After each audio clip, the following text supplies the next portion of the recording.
I am Miriam, and this is Chris. I'm Chris. And we are the owners and operators of Keto Chow. That's right.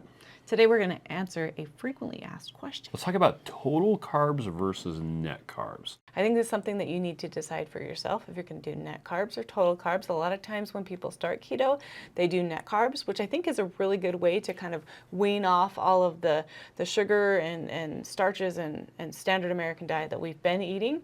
A lot of times also when you're later on in your keto journey, you just go over to total carbs, but you can decide that from the start. So let's talk about what exactly does net carbs mean? Net carbs would be fiber and artificial sweetener, right, minus the total carbs. Or total carbs minus those things. That's what I meant. Yeah, and usually sugar alcohols will fall into the something that you would take out, things like allulose, xylitol, erythritol. Now, xylitol is kind of can be problematic for some people, and other people they're fine with it. Erythritol can also give people some gas. Allulose tends to be pretty good for a lot of people. Yeah. But there are also some fibers that are used as sweeteners. And that's where things start to get a little murky. A little hairy. Yeah, now in Keto Chow, we don't use fibers as a sweetener or as a thickening agent or as something to make a granola bar chewy, things like that. We're using acacia gum fiber.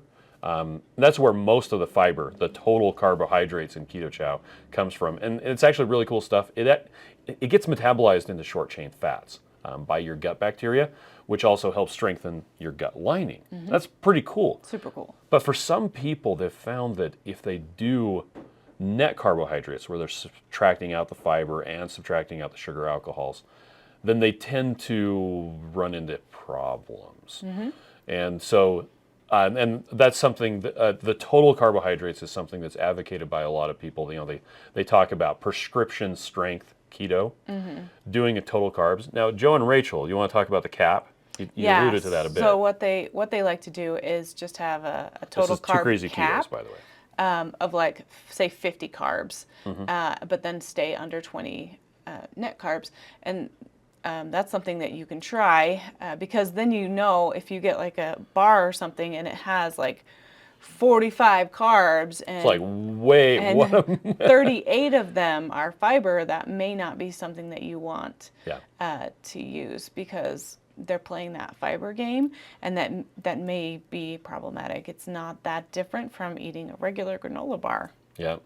So there you go. Total carbs versus net carbs.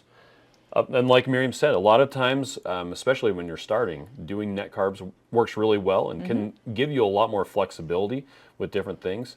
If you find you're having a stall, maybe try total carbs, or maybe try doing net carbs with a total carb cap. Yeah, and just kind of see where you're really at. Yep, that's what we wanted to share with you today. Okay, have a good day. Bye. Bye.